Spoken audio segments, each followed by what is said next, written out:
ओम शांति। आज 28/11/1981 के प्यारे बाप दादा के अव्यक्त महावाक्य हैं। आज की मुरली की हेडिंग है, आप पूर्वजों से सर्व आत्माओं की आशाएं। ग्रेट ग्रेट ग्रैंडफादर तथा गॉड फादर बाप दादा बोले, आज ग्रेट ग्रेट ग्रैंडफादर अपनी सारी वंशावली से मिल रहे हैं। कितनी बड़ी वंशावली है, इसको आप सब जानते हो। आप सभी इस वंशावली के आदि फाउंडेशन हो, वह वंशावली के वृक्ष के मूल तना हो। आप लोगों द्वारा वंशावली कैसे वृद्धि को पाती है, यह सब राज अच्छी तरह से जानते हो ना।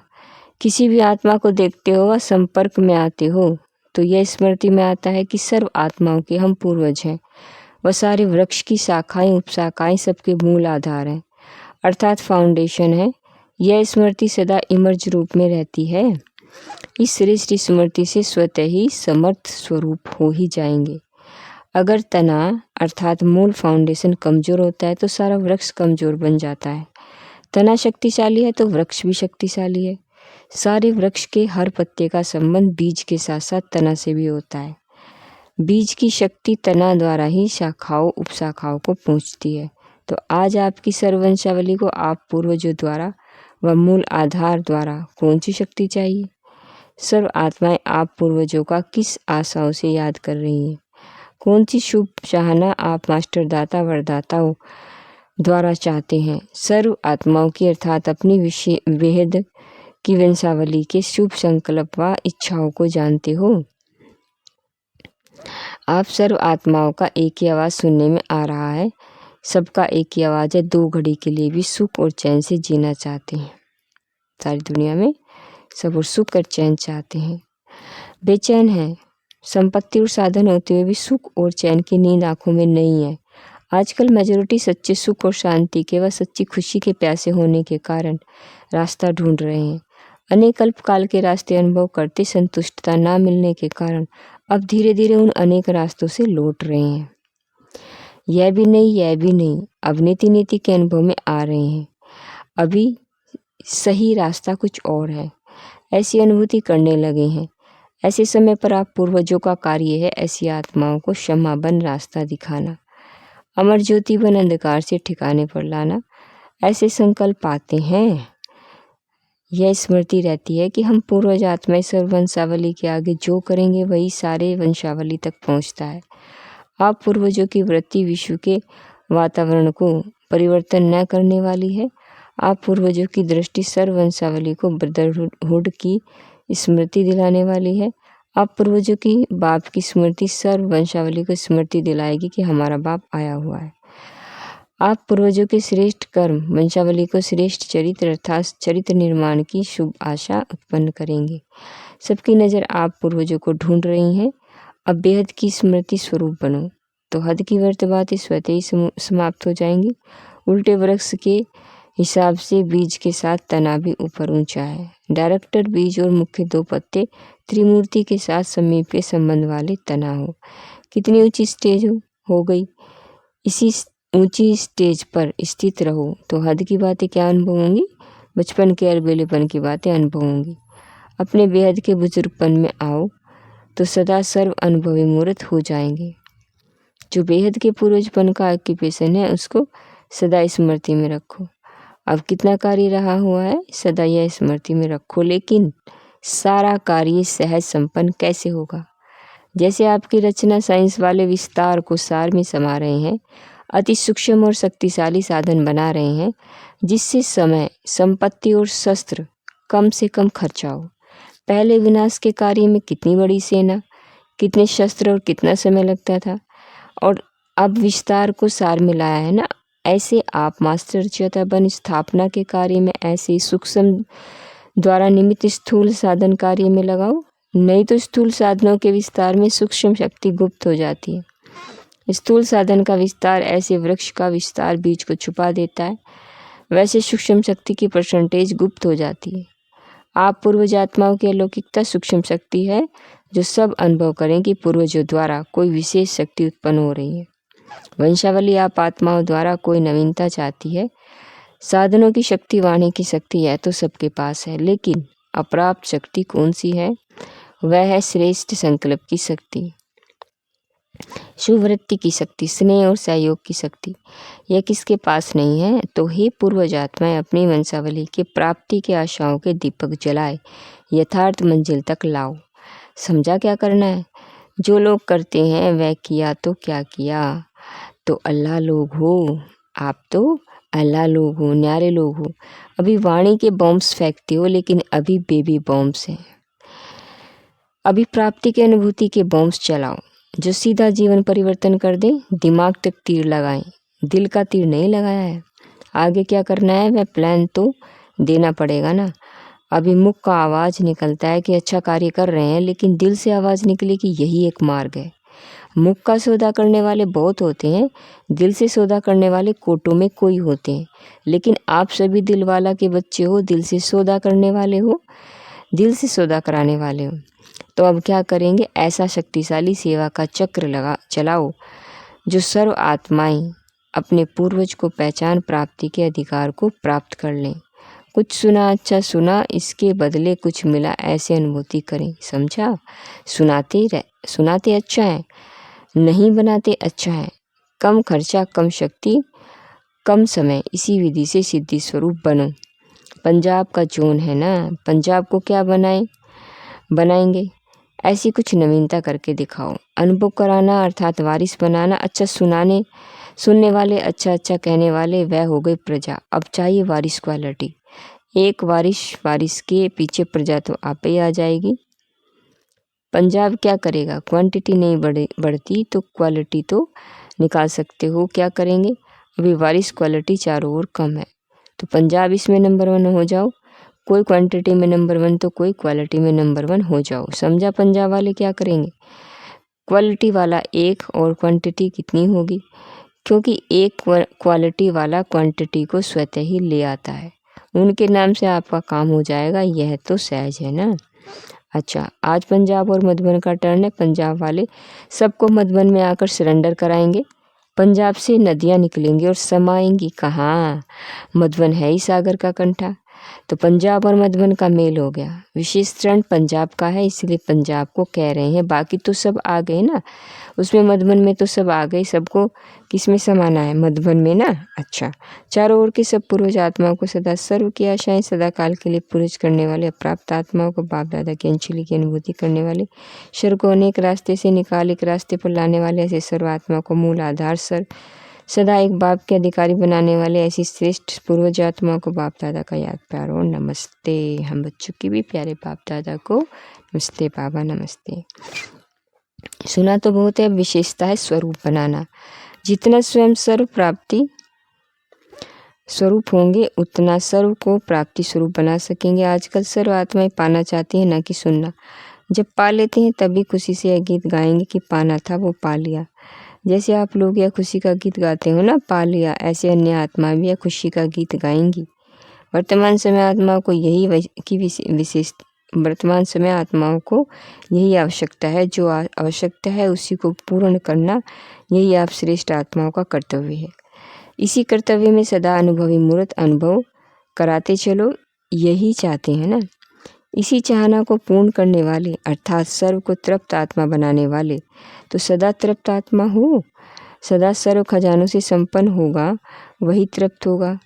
और जो स्वयं के पास होगा वही औरों को भी जरूर देगा। तो सदा प्राप्ति स्वरूप के नशे और खुशी में रहो, यही संगम युग के जीवन की विशेषता है। बाप को पाया अर्थात संगम युग का प्रत्यक्ष फल पाया। प्रत्यक्ष फल है सर्व प्राप्ति। इसी स्थिति से सर्व सिद्धि हो जाएंगी। मधुबन निवासी भाई बहनों के साथ बाबा मुलाकात कर रहे हैं। मधुबन निवासी इतने खुश नसीब हो जो सब देखकर खुश हो रहे हैं। इतनी अपनी तकदीर को जानते हो ना। कितने तकदीरवान हो जो सदा सागर के कंठे पर रहते हो। सदा स्थूल में भी बाप और श्रेष्ठ आत्माओं का साथ है, तो कितना बड़ा भाग्य हो गया। तो सदा अपने भाग्य के गुण गाते रहते हो। बस यही गुण गाते और खुशी के झूले में झूलते रहो। मधुबन निवासी अर्थात सदा मधु के समान मीठे, तो सदा मुख मीठा रहना और सदा सर्व का मुख मीठा करने वाले, सागर के कंठे पर रहने वाले होली हंसो। हंस क्या करते हैं? सदा मोती चुगते हैं। कंकड़ को देखते नहीं, रत्नों को देखते हैं। तो सभी रत्नों को ग्रहण करने वाले हो ना। महान तीर्थ स्थान पर रहने वाली महान आत्माएं हो। तो यह महान आत्माओं का ग्रुप हो गया ना। महात्मा अर्थात जो सदा महान वस्तु को देखे। तो महान वस्तु कौन सी है? आत्मा। तो महात्मा की नज़र कहाँ जाएगी? महान वस्तु पर, यानी आत्मा पर। तो सदा महान देखने वाले, महान बोलने वाले और महान कर्म करने वाले, इसको कहा जाता है महात्मा। तो पांडव सभी महात्मा हो। बाप दादा की सबसे ज़्यादा आशाएं किस में है? मधुबन निवासियों में। मधुबन वालों को आशाओं के दीपक जगाने आते हैं ना। तो सदा मधुबन में दिवाली है ना, सदा शुभ आशाओं के दीप जगा रहे हैं। तो रोज़ दीपावली हो गई। तो मधुबन में कभी अंधकार हो नहीं सकता। मधुबन वाले मास्टर शिक्षक हो। आप सिखाओ न सिखाओ, लेकिन आपका हर कर्म हर एक आत्मा को शिक्षा दे रहा है। चाहे साधारण भी करेंगे तो भी सीख कर जाते हैं, और श्रेष्ठ करते हो तो भी सीख कर जाते हैं। शिक्षा देते नहीं हो, लेकिन मधुबन निवासी बनना अर्थात मास्टर शिक्षक बनना। तो सदा याद रखो कि मैं मास्टर शिक्षक हूँ, तो हर कर्म हर बोल शिक्षा देने वाला हो। आप लोग को खास तख्त पर बैठकर सिखाने की ज़रूरत नहीं, चलते फिरते शिक्षक हो। जैसे आजकल चलती फिरती लाइब्रेरी होती है ना, तो आप चलते फिरते मास्टर शिक्षक हो। आपका स्कूल अच्छा है ना, तो सदा अपने सामने स्टूडेंट को देखो। अकेले नहीं हो, सदा स्टूडेंट के सामने हो। सदा स्टडी भी कर रहे हो और करा भी रहे हो। योग्य शिक्षक कभी भी स्टूडेंट के आगे अलबेले नहीं होंगे, अटेंशन रखेंगे। आप सोते हो, उठते हो, चलते हो, खाते हो, हर समय समझो हम बड़े कॉलेज में बैठे हैं, स्टूडेंट देख रहे हैं, तो वंडरफुल शिक्षक हो गए ना। आप सबकी क्या महिमा करें? मधुबन वालों की जो भी महिमा है वैसा वैसे महान समझते हुए सदा चलो। बाप जितनी महिमा करेंगे उतनी फिर निभानी भी पड़ेगी, तो निभाने में भी होशियार हो ना। मधुबन का नक्शा सारे विश्व में चला जाता है। सबकी बुद्धि में सदा क्या याद रहता है? मधुबन में क्या हो रहा है? तो सर्व की बुद्धि में स्मृति स्वरूप हो। मधुबन निवासी हर एक लाइट माइट का गोला बनो। तो लाइट और माइट के अंदर निवासी हर एक लाइट स्वयं ही सभी आकर्षित होकर आएंगे। अभी तो बाप का कर्तव्य चल रहा है, उसके कारण बाप के बनने वाले बच्चे सहज ही अनुभव कर रहे हैं और करते रहेंगे। आपका कर्तव्य भी गुप्त है। आप अभी अपने शक्ति स्वरूप से वायुमंडल बनाओ। यह तो ड्रामा अनुसार होना ही है, बढ़ना ही है, चलना ही है, इसलिए चलाने वाला चला रहा है। लेकिन अभी ऐसे ही फॉलो फादर करो। अभी हर आत्मा शक्ति स्वरूप हो जाए। जिसके भी संपर्क में आते हो वह अलौकिकता का अनुभव करे। अभी वह पाठ चलना है, सुना है ना। अभी अच्छा अच्छा कहते हैं, लेकिन अच्छा बनना है, यह प्रेरणा नहीं मिली है। उसका एक ही साधन है, संगठित रूप में ज्वाला स्वरूप बनो। एक एक चैतन्य लाइट हाउस बनो। सेवादारी हो, स्नेही हो, एक बल एक भरोसे वाले हो। यह तो सब ठीक है, लेकिन मास्टर सरस्वतीवान की स्टेज पर आ जाए तो सब आपके आगे परवाने के समान चक्र लगाने लग जाए। अभी सिर्फ आप क्षमा की आकर्षण है और सर्व क्षमा की आकर्षण हो जाए तो क्या होगा? क्षमा तो हो, लेकिन अभी स्टेज पर नहीं आए हो। स्टेज पर आओ तो देखो आबू वाले कैसे आपके पीछे पीछे दौड़ते हैं। आप लोगों को जाने की आवश्यकता नहीं पड़ेगी, वे स्वयं आकर कहेंगे जी हजूर कोई सेवा। अभी लाडले बच्चे बने हो, इसमें तो ठीक, बच्चे और बाप के साथ लाड़कोड़ में संबंध निभाने में ठीक हो। लेकिन अब मास्टर शिक्षक बनकर, मास्टर सदगुरु बनकर स्टेज पर आओ। अभी यह 2 पार्ट रहे हुए हैं, समझा? अच्छा, मधुबन निवासियों को बाप दादा सदा विशेष आत्माओं के स्वरूप में देखते हैं। सदा बाप की आशाओं के दीपक मधुबन निवासी है। सभी संतुष्ट तो सदा हो ना। संतुष्ट रहना और संतुष्ट करना, यही आप सबका सदा का स्लोगन हो। सदा आपके बोर्ड पर कौन सा स्लोगन लिखा है? संतुष्ट रहना भी है और करना भी है। इसी सर्टिफिकेट वाले भविष्य में भी राज्य भाग्य का सर्टिफिकेट ले लेंगे। तो मधुबन वालों ने यह सर्टिफिकेट तो लिया है ना। सदा अमृत वेले इस स्लोगन को स्मृति में लाओ। जैसे बोर्ड पर स्लोगन लिखते हो, वैसे सदा अपने मस्तक के बोर्ड पर यह स्लोगन दौड़ाओ, तो सभी संतुष्ट मूर्तियाँ हो जाएंगी। अच्छा, सेवादारियों से सेवाधारी किस स्थान के सेवाधारी रहते हो? यह तो अच्छी तरह से जानते हो ना कि महायज्ञ के सेवाधारी हैं। जो महायज्ञ के सेवाधारी, उनको यज्ञ से प्रसाद मिलता है। यज्ञ के प्रसाद का बहुत महत्व होता है ना। वैसे भी लौकिक में भी प्रसाद मिलने वाले को महान आत्मा, भाग्यवान आत्मा कहा जाता है। सबको प्रसाद नहीं मिलता है, भाग्यवान को मिलता है। तो यह है महायज्ञ का प्रसाद। महाप्रसाद क्या है? सदा कमाई जमा होना, सर्व खजाने प्राप्त होना, यही महाप्रसाद है। क्योंकि देखो यह यज्ञ सेवा करने से जो सबसे श्रेष्ठ खजाना है, शक्तियों का, सुख का, शांति का, वह सर्व खजानों की अनुभूति होती है ना, तो यही यज्ञ प्रसाद है। इसी प्रसाद द्वारा सदा प्रसन्न भी रहते हो और आगे भी सदा प्रसन्न रहेंगे। तो सबसे बड़ा खजाना हुआ प्रसाद, प्रसन्नता की प्राप्ति। सदा यहाँ रहते सदा प्रसन्न रह रहे हो ना, किसी भी प्रकार के वातावरण में प्रसन्न रहने के अभ्यासी बन गए। वातावरण आपको अपनी तरफ न खींचे, लेकिन आप वातावरण को परिवर्तन कर लो। यह है महावीर की निशानी। तो क्या आप समझते हो महाप्रसाद मिला? महाप्रसाद लेने वाले महान भाग्यवान हो। जितना भी आत्माओं की सेवा की, उन सर्व आत्माओं की शुभ भावना आपके प्रति आशीर्वाद का रूप बन गई। तो कितनी आत्माओं के आशीर्वाद मिली होगी? सर्वश्रेष्ठ आत्माओं के आशीर्वाद अनेक जन्मों के लिए सदा संपन्न बना देती है। सबके आशीर्वाद ली, सदा राजयुक्त अर्थात राजी रहे, कभी सेवा में नाराज तो नहीं हुए, सदा राजी। कोई नाराज करे तो भी नाराज ना हो, क्योंकि जो राज को जानते हैं कि यह वैरायटी वृक्ष है, तो इस राज को जानने वाले कभी नाराज नहीं होते। नाराज होना अर्थात इस राज को न जानना, तो सभी राजयुक्त हो।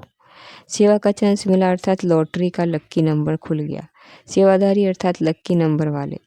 लक्की नंबर है ना, लक्की नंबर बहुत बड़ों को, लक्की नंबर बहुत थोड़ों का निकलता है, और लक्की नंबर में सर्वश्रेष्ठ प्राप्ति होती है। लक्की नंबर अर्थात स्वयं लक्की बन गए। अच्छा, माताओं ने जन्म जन्म का खाता जमा किया, एक जन्म में अनेक जन्मों की प्रारब्ध बनाना, यह तो सस्ता सौदा हो गया ना। थोड़ा सा समय, मेहनत और जन्म जन्म का फल, तो सभी ने सस्ता सौदा करके अपनी कमाई जमा कर ली। माताएं सदा सहयोगी रही, इसकी मुबारक हो। जैसे यहाँ सेवा का भाग्य बनाए, वैसे इस भाग्य को सदा साथ रखना। सदा भाग्य का दीपक जगा रहे, इसके लिए सदा अटेंशन। अपना भाग्य साथ रखना अर्थात भाग्य विधाता को साथ रखना। आपके भाग्य का सितारा चमका हुआ देख औरों का भी भाग्य खुल जाएगा। अच्छा, आज की मूल्य का प्रश्न है, कुमारियों को कौन सी कमाल करके दिखानी चाहिए? उत्तर, सबसे बड़ी से बड़ी कमाल है बाप ने कहा और बच्चों ने किया। जैसे चात्रक होता है ना, बूंद आई धारण की, तो सबसे बड़ी कमाल है बाप का हर बोल करके दिखाना, कर्म से बाप के बोल को प्रत्यक्ष करना, यह है कुमारियों की कमाल। इसलिए यादगार में भी दिखाते कुमारियों ने बाप को प्रत्यक्ष किया, विजय प्राप्त की ना। तो वह कौन सी कुमारी थी? हर एक समझे मैं, इसमें हर एक अपने को आगे रखे, पहले मैं। इसको कहा जाता है कुमारियों की कमाल। हर एक बाप को प्रत्यक्ष करने वाली निमित्त आत्मा बन जाए, सभी अमूल्य रत्न हो जाएंगे। अच्छा, ओम शांति।